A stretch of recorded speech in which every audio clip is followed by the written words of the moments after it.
Polity के इस class में आप सभी का स्वागत है। इस क्रम के अंतर्गत हम लोग पॉलिटी के जिस्ट को कंप्लीट टॉपिक वाइज जो लीनियर क्वेश्चन होते हैं उसको कॉपी नोट्स से पढ़ते हैं और कॉपी के बड़े बड़े कोचिंग्स के नोट्स से इन लोगों को समझने का प्रयास करते हैं। तो जैसे आज का हम लोगों का टॉपिक संविधान के भाग 1 से संबंधित जितने भी प्रश्न बन सकते हैं सब लेके आए हैं। आप जानते हैं संविधान में 22 भाग हैं। भाग 1 अनुच्छेद 1 से लेकर 4 तक है, आर्टिकल 1 से लेकर 4 तक। और इसमें वर्णन क्या है? संघ एवं राज्य क्षेत्र का वर्णन है। तो ये तो सिंपल है, सबको पता है। अब आर्टिकल 1 क्या कहता है? राज्यों का संघ, भारत राज्यों का संघ होगा। मतलब क्या?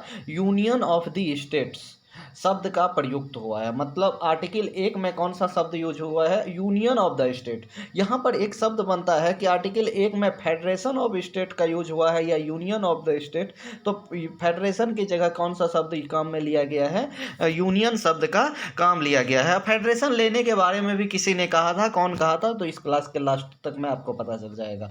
तो राज्यों का संघ, यूनियन ऑफ द स्टेट शब्द का प्रयोग हुआ क्योंकि भारतीय राज्यों को अलग होने का अधिकार नहीं है। तो यूनियन शब्द का प्रयोग क्यों किया गया है? क्योंकि भारतीय राज्यों को अलग होने का कोई अधिकार नहीं है। अगला देखिए, धर आयोग ने राज्यों के पुनर्गठन हेतु भाषा के आधार की अपेक्षा प्रशासनिक सुविधा को वरीयता दी थी। देखिए, दो आयोग जो राज्य को बनाने के लिए, जब भारत आज़ाद हो गई तो राज्यों का गठन के लिए पहले दो आयोग, पहला दो कौन आयोग? एक तो आपका एस.के. धर आयोग जिसका गठन कब किया गया? जून 1948 में। और उसके बाद जे.वी.पी. आयोग, जवाहर वल्लभ भाई पटेल और पट्टाभी सीतारमैया। तो ये आपका जे.वी.पी. आयोग, इन दोनों ने क्या कहा? नहीं भाई, भाषा के आधार पर राज्यों का गठन नहीं होगा, इस चीज को अस्वीकार कर दिया। तो इसी क्रम में आंध्र प्रदेश का एक व्यक्ति श्री राम लुलू नाम है उनका, तो अब उन्होंने क्या किया? आज आजीवन अनशन शुरू कर दी और उसमें उसकी मृत्यु भी हो गई। अंत में हार मानकर आंध्र प्रदेश का गठन किया गया। अब आप लोगों को बताना है कि आंध्र प्रदेश का गठन किस भाषा के आधार पर किया गया था?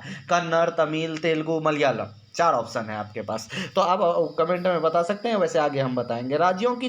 अब देखो, अभी तो भारत में जानते हैं 28 राज्य और 8 केंद्र शासित प्रदेश थे, लेकिन आज़ादी से समय उससे पहले जो है ब्रिटिश राज्यों को 4 श्रेणियों में बांटा था। ये इंपॉर्टेंट क्वेश्चन बन सकता है। तो श्रेणी एक के अंतर्गत कौन आता था? तो ब्रिटिश गवर्नर के अधीन जितने भी प्रांत थे, ब्रिटिश गवर्नर के अधीन सभी प्रांत को श्रेणी ए के अंतर्गत रखती थी। श्रेणी बी के अंतर्गत जितने भी बड़ी रियासतें थी, तो देखिए, पहला ब्रिटिश गवर्नर के अधीन जितने भी प्रांत थे उसे श्रेणी ए में रखा जाता था। श्रेणी बी में किसको रखते थे? सभी बड़ी रियासतों को। श्रेणी सी में चीफ कमिश्नरी क्षेत्र एवं छोटी रियासतें, सी में चीफ कमिश्नरी क्षेत्र एवं छोटी रियासतें। और उसके बाद डी में अंडमान निकोबार था। आप देखो, यहाँ ट्रिक भी बड़ी अच्छा, बी से बड़ी रियासतें, सी से छोटी रियासतें, सी से चीफ कमिश्नरी, ठीक है। और डी में अंडमान निकोबार द्वीप समूह डी श्रेणी में आता था। और ए में क्या था कि ब्रिटिश गवर्नर के अधीन प्रांत श्रेणी ए के अंतर्गत आता था। स्क्रीनशॉट मार लें, ये काम की चीज़ है। अगली बात करते हैं, दादरा नगर हवेली और पुर्तगालियों का अधीन था। ये तो आप लोगों को पता ही होगा।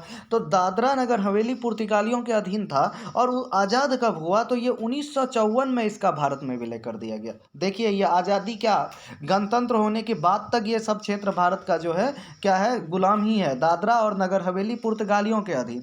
उसी तरह माहे, यनम, चंद्रनगर, पुदुचेरी, कराईकल ये फ्रांसीसियों के अधीन था। अब आपको पूछा जाएगा निम्न में से कौन सा फ्रांसीसियों के अधीन था, तो आपको ये सारे पॉइंट्स याद रखने होंगे कि आज़ादी के बाद भी फ्रांसीसियों के अधीन रहने वाले क्षेत्र कौन कौन से हैं? माहे, यनम, चंद्रनगर, पुदुचेरी, कराईकल ये फ्रांसीसियों के अधीन था। इनका भी 1954 में विलय कर दिया गया। और दादरा नगर हवेली पुर्तगालियों का अधीन था, ये 1954 में विलय कर दिया गया। लेकिन जब बात करते हैं कि कुछ क्षेत्र इसके बाद भी आज़ाद नहीं हुए, जैसे दमन द्वीप और गोवा, जिसको कब मिलाया गया? इसको मिलाया गया, देखिए, गोवा ऑपरेशन विजय के द्वारा और दमन द्वीप को 1961 में भारत में विलय कर दिया गया।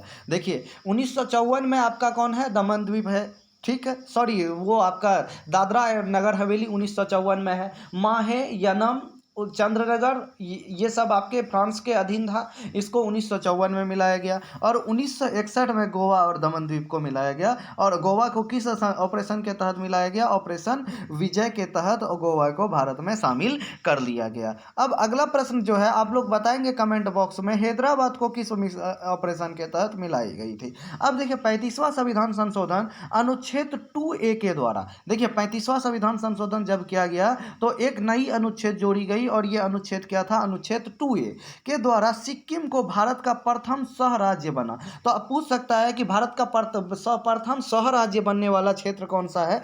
तो सिक्किम जो है भारत का प्रथम सह राज्य बनने वाला क्षेत्र है। तो 35वां संविधान संशोधन द्वारा सिक्किम को प्रथम सह राज्य का दर्जा दिया गया। और अनुच्छेद 2A, यहाँ एक प्रश्न ऐसे भी बन सकता है कि अनुच्छेद 2A का संबंध किससे है? तो सिक्किम राज्य से है। और जबकि 36वां संविधान संशोधन द्वारा फिर उस सिक्किम को पूर्ण राज्य का दर्जा दे दिया गया। अब देखिए 1960 में आपको पता होगा कि फजल अली आयोग जो बाद में गठन हुई आंध्र प्रदेश के गठन के बाद, उन्होंने क्या किया कि भाषा के आधार पर राज्य के गठन को स्वीकार कर लिया और कहा कि, मगर एक बात कही कि सिर्फ भाषा के ही आधार पर राज्यों का गठन नहीं होगा, इसमें देश की अखंडता, एकता जैसी बातों को ध्यान में रखा जाएगा, और भी बहुत सारी बातें कही। उसके बाद जो है उस राज्य पुनर्गठन आयोग, गौर से सुनिएगा, के तहत उस समय 14 राज्य और 6 केंद्र शासित प्रदेशों का गठन हुआ, ठीक है। और उसके बाद 15वां राज्य जो 1960 में बना, वो कौन बना? गुजरात भारत का 15वां राज्य बना। अब देखिए गुजरात 1960 में भारत का 15वां राज्य बना। उसके बाद देखिए कौन कौन से राज्य हैं। तो नागालैंड का गठन 1963 में, हरियाणा का गठन 1966, सिक्किम अभी बोले 36वां राज्य 36वां संविधान संशोधन 1975 के द्वारा, अरुणाचल प्रदेश 1987 के द्वारा भारत का राज्य बनता है। इसको आप स्क्रीनशॉट मारेंगे। अब आते हैं अनुच्छेद यानी संविधान का भाग 1 को बढ़िया से देख लेते हैं, इसके अंतर्गत क्या है। मारिए फट से आप स्क्रीनशॉट। आर्टिकल 1 पहला भाग का पहला आर्टिकल क्या है कि संघ एवं राज्य क्षेत्र का वर्णन, जिसमें भारत का परिचय भी कह सकते हैं।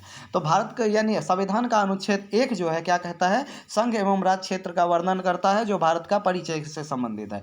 उसके बाद आर्टिकल 2 क्या कहता है? अर्जित क्षेत्र के संबंध में, जैसे सिक्किम भारत का हिस्सा नहीं था, उसको क्या किया गया? अर्जित किया गया। तो उसी तरह और कोई क्षेत्र, अगर मान लीजिए बाद में भूटान बोले हम भी भारत में शामिल हो जाए, तो अर्जित क्षेत्र के संबंध में कानून बनाने की शक्ति किसको है? संसद को है, ठीक है। ये किस में है? अनुच्छेद 2 में लिखा हुआ है। अनुच्छेद 3 में क्या लिखा हुआ है कि नए राज्य का गठन, सीमा, नाम परिवर्तन, ये सब करने की शक्ति किसको है? संसद के पास है, ठीक है। तो अब जरा यहाँ पहला अनुच्छेद क्या कहता है? पहला अनुच्छेद में भारत का परिचय। दूसरा में अर्जित राज्य के क्षेत्र के संबंध में कानून बनने का शक्ति किसको है? संसद को है। और नए राज्य का गठन करना है, पुराने राज्य को जोड़कर जो भी, उसके सीमा में परिवर्तन, नाम परिवर्तन, ये सब अनुच्छेद 3 में लिखा हुआ है। और अनुच्छेद 4 जो है वो अनुच्छेद 2 और 3 के बारे में क्या कहता है कि अनुच्छेद 4 में कहता है कि अनुच्छेद 3 और 4 के तहत, 2 और 3 के तहत परिवर्तन संविधान संशोधन की प्रक्रिया में शामिल नहीं होगा। संविधान संशोधन जो अनुच्छेद 368 के तहत है वो नहीं माना जाएगा अनुच्छेद 2 और 3 के तहत जो भी काम होगी। ये किसमें कहता है? अनुच्छेद 4 में कहता है। बातें समझ में आ गई? चलिए, अगर नहीं आई समझ में तो एक बार रिपीट करके देख लीजिए। आप लोग पढ़ते हैं, बड़ी ध्यान से समझिएगा। इससे जो भी प्रश्न बनाई जाएगी वो पॉलिटी की गहरा प्रश्न होगा, बहुत ही भीतर का प्रश्न होगा। अब भारत में संघात्मक शासन व्यवस्था है। आप जानते हैं कि भारत क्या है? राज्यों का एक संघ है, यूनियन ऑफ स्टेट्स है। लेकिन संघ शब्द का या संघात्मक शब्द का संविधान में उल्लेख कहीं नहीं है। क्या बोल रहे हैं कि भारत में शासन संघात्मक है, लेकिन इस संघ शब्द का वर्णन संविधान में कहीं है ही नहीं, ठीक है। तो अब अगर पूछे कि भारतीय संविधान में संघ शब्द का वर्णन कितनी बार हुआ है, ये क्वेश्चन कई बार एग्जाम में पूछा गया, तो भाई भारत में संघ वंग शब्द का प्रयोग कभी भी भारतीय संविधान में एक भी बार हुआ ही नहीं है। अब अगला बार जो आप लोगों को क्वेश्चन पूछे गए कि सबसे पहला राज्य भाषा के आधार पर गठन होने वाला आंध्र प्रदेश था, तो उसका भाषा का आधार क्या था? तो अरे भैया, तेलुगु भाषा के आधार पर आंध्र प्रदेश का गठन हुआ था। किसके आधार पर? तेलुगु भाषा के आधार पर आंध्र प्रदेश का गठन। केरल मलयालम और आंध्र प्रदेश तेलुगु, तमिलनाडु आपका तमिल और कर्नाटक कन्नड़ भाषा के आधार पर। उसके बाद बात करते हैं अगला हम लोग राज्य पुनर्गठन आयोग जो कि हम लोग फजल अली आयोग के अध्यक्ष के नाम से भी जानते हैं, जिसकी स्थापना दिसंबर 1953 में हुई। राज्य पुनर्गठन आयोग, एसके धर आयोग कब? जून 1948। अभी बताया आपको फर्स्ट पेज में कि राज्य पुनर्गठन आयोग का गठन कब हुआ कि दिसंबर 1948 में, जिसकी अध्यक्ष कौन थे? फजल अली साहब थे। इन्होंने भाषा के आधार पर राज्यों की गठन का मांग स्वीकार कर लिया, जबकि इससे पहले जेबीपी आयोग हो या एसके धर समिति हो, भाषा के आधार पर राज्य पुनर्गठन को स्वीकार नहीं किया था। तो इन्होंने क्या कर लिया? स्वीकार कर दिया, लेकिन कुछ शर्त रखी कि अखंडता को नहीं होना चाहिए नुकसान। अब इसके सिफारिश के आधार पर 1 नवंबर 1956 को 14 राज्य और 6 केंद्र शासित प्रदेश का गठन हुआ फजल अली आयोग के इस पे आधार पर, अनुशंसा के आधार पर। चलिए हम लोग आगे बढ़ते हैं। अब कुछ ऑब्जेक्टिव वन लाइनर जो पूछा जा सकता है सब विभिन्न एग्जाम्स में। देखिए, वर्ष 1950 में संयुक्त प्रांत का नाम बदलकर क्या कर दिया गया? उत्तर प्रदेश कर दिया गया। तो वर्ष 1950 में क्या किया गया? संयुक्त प्रांत का नाम बदला और उनका नाम बदल के क्या कर दिया गया? उत्तर प्रदेश। और उसी तरह 1969 में मद्रास का नाम बदलकर तमिलनाडु कर दिया गया। देखिए, अगर ईस्वी नहीं भी याद रहे तो आपको इतना तो याद रहेगा, संयुक्त प्रांत उत्तर प्रदेश बना है और मद्रास क्या बन गया है? तमिलनाडु बन गया है। चलिए हम लोग नेक्स्ट पेज की तरफ चलते हैं। नेक्स्ट पेज हम लोग उनका थोड़ा सा है, देखिए